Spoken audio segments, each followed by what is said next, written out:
5 লাখ টাকা আমি মনে করি যে দেশে খাটায় মিনিমাম 40 থেকে 50 হাজার টাকা আয় করতে পারবো যদি নিজে খাটা। আমরা যে এখানে পরিশ্রম করি মিনিমাম 7 থেকে 8 ঘন্টা ডিউটি করে, এই পরিশ্রমটা যদি দেশের ভিতরে করা হয় ভালো, নিজে নিজে ওই টাকাটা ইনভেস্ট করে ইনভেস্ট কইরা, তাহলে ওইখানে দেশের ভিতরে ভালো কিছু করতে পারবো। কোম্পানিতে নাকি free visa? Free visa. Free ভিসাতে শুরুতে কি ফ্রি ভিসা? শুরু থেকে ফ্রি ভিসা। অনেকেই বলে ফ্রি ভিসার কোনো সুবিধা নাই, কাজ কাম নাই, মানুষ না খায় রয়েছে, এটা সত্য? আছে মোটামুটি, যারা কাজ কাম পারে না, জায়গা অভিজ্ঞতা নাই, এরা বসে রয়েছে রুমের ভিতরে, খানা খাইতে কষ্ট, সবকিছু বাসা থেকে টাকা আন না খানা খাইতে আঁকা বানাইতে হয়।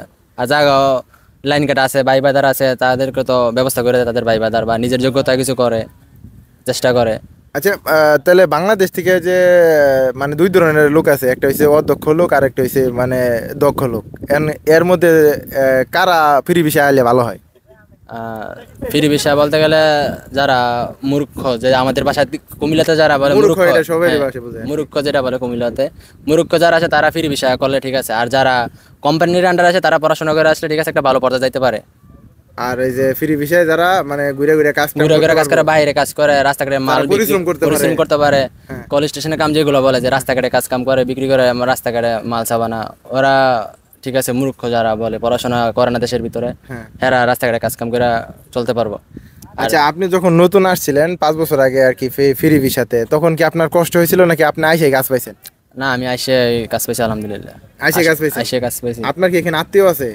আমার বড় ভাই আছে এখানে। বড় ভাই কাজ দিছে? হ্যাঁ, বড় ভাই কাজ দিছে। আচ্ছা, এখন যদি আপনার বড় ভাই না থাকতো আর আপনি যদি ফ্রি ভিসাতে আসতেন, তাহলে কি আপনি এই কাজটা মনে হয় যে সহজভাবে পাইতেন? না, সহজভাবে এটা কোনো মতে পাওয়া হইতো না।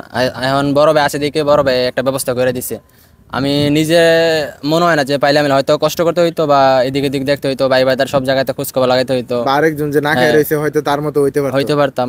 আচ্ছা, এখন ওই যে বাংলাদেশ থেকে প্রচুর পরিমাণে লোক আসতেছে ফ্রি ভিসাতে, তো আপনি এদেরকে কি বলবেন, যেহেতু আপনি সৌদি আরব আছেন?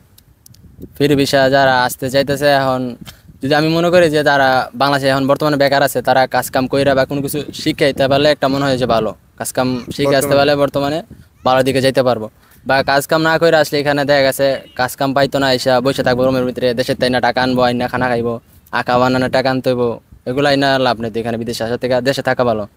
আচ্ছা, অনেকেই বলতেছে যে সৌদি আরবে বর্তমানে কাজ নাই, মানে সৌদি আরবে বর্তমানে কোনো কাজ নাই, কোম্পানিতে যারা আছে তারাও কষ্টে আছে, ফ্রি ভিসাতে যারা আছে তারাও কষ্টে আছে।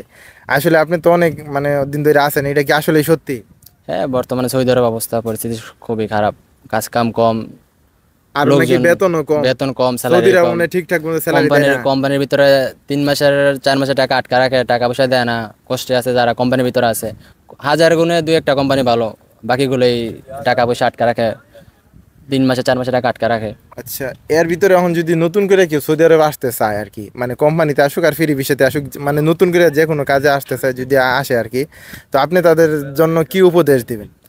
যারা নতুন আসতে চায়, হ্যাঁ, আমি মনে করি যে যদি যারা পড়াশোনা করে, পড়াশোনার ফাঁকে ফাঁকে কিছু কাজ কাম শিখুক, বা যারা দেশের ভিতরে যদি পড়াশোনা না করে অন্য কাজ কাম কইরা আসলে আমার মনে হয় যে ভালো, এখানে আইসে যে কোনো একটা কাজ পাইবো, গাড়ি ড্রাইভিং হোক বা রেস্টুরেন্টের কাজ হোক, যে কোনো একটা কাজ করতে পারবো। এখন ওই দেশের তাইসা কাজ কাম না শিখাইছে, এখানে আসলে রুমের ভিতরে বসে থাকতে হইব কাজ কাম না পাইলে। অনেকেই বলে যে দালাল তাদের সাথে প্রতারণা করে। এখন আপনি কি দালাল দিয়ে আসছিলেন নাকি বড় ভাই দিয়ে আসছেন? না, আমি বড় ভাই দিয়ে আসছি। বড় ভাই দিছিল, আপনি আসছেন? হ্যাঁ, দালালের চক্করে যারা পড়ে হেরা তো জীবন একদম শেষ। টাকা পয়সা মায়ের আইনা নামাইবো, দামাইতে নিয়ে রিয়াদ নামাইবো, কাজ কাম পাইতে পাইতে 6 মাস লাগবো, আবার রিয়াদ থেকে মক্কা এসব করবো। ওকে, বাংলাদেশের কুমিল্লা জেলায় বাড়ি, তাই তো? হ্যাঁ, কুমিল্লা দাউদকান্দিতে। মানে আপনার কথাবার্তায় বোঝা যাইতেছে আর কি। তো আপনার জেলার মানুষ যদি আপনার দেখে, তো আপনার জেলার জন্য আপনি কি বলবেন? আমি মনে করি যে আমার জেলার মানুষ যদি অবশ্যই দেখে, যারা স্টুডেন্ট আছে তারা অবশ্যই পড়াশোনা করুক, পড়াশোনার ভিতরে একটু কাজের ফাঁকে একটু কাজ কাম করুক, কাজ কাম শিখুক। বা যারা কাজ কাম পড়াশোনা না করে তারাও কাজ কাম শিখে, আর যদি বাইরের আসা চিন্তা ভাবনা থাকে কাজ কাম শিখে আসুক। আর যদি দেশে কিছু করতে চায় দেশে করার চেষ্টা করুক। যে অ্যামাউন্টটা যে টাকাটা দিয়ে এখানে আসবো, এই টাকাটা দিয়ে দেশে কিছু করুক। ধরেন একজন মানুষের 5 লাখ টাকা বাজেট আছে, সে বিদেশে আসতে চাইছে, সে যদি বিদেশ না আসতে চায়, সে বাংলাদেশে থাকতে চায়, আপনি তারা কি করতে বলবেন ওই টাকা দিয়ে? যদি বিদেশ না আসতে, যে টাকাটা ধরেন সৌদি আরব আসতে মিনিমাম 4 থেকে 5 লাখ টাকা লাগে, 5 লাখ টাকা দিয়ে আমি মনে করি যদি পড়াশোনা করা থাকে বা পড়াশোনা না থাকে, একটা কাজ কাম শিখুক বা যে কোনো একটা বিজনেস দিক দিয়ে যাক, ছোটোখাটো একটা দৌড়, এটা থেকে দেখা যায় ভালো উন্নতি আইতেছে বা ফলাফল ভালো, তাহলে আর একটু বড় বাড়াক, বিজনেস করুক বাড়ায়, বা দেখা যাচ্ছে এটাতে ভালো না তাহলে রাস্তা চেঞ্জ করুক, অন্য একটা দেখুক বিজনেস।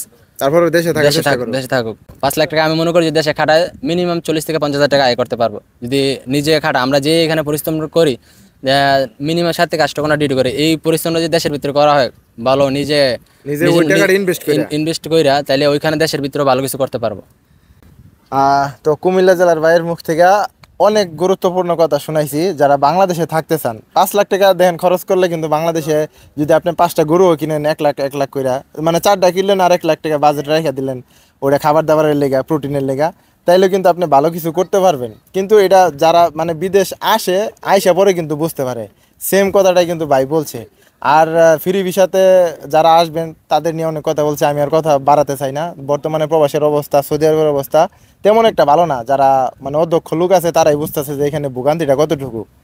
তো ভালো থাকেন, সুস্থ থাকেন, আর এই বাইটির জন্য দোয়া করবেন যাতে তার যে স্বপ্ন আছে খুব দ্রুতই সেটা জানি সফল হইতে পারে, ইনশাল্লাহ। আল্লাহ তাআলা যেন পূরণ করে। আসসালামু আলাইকুম ওয়া রাহমাতুল্লাহ।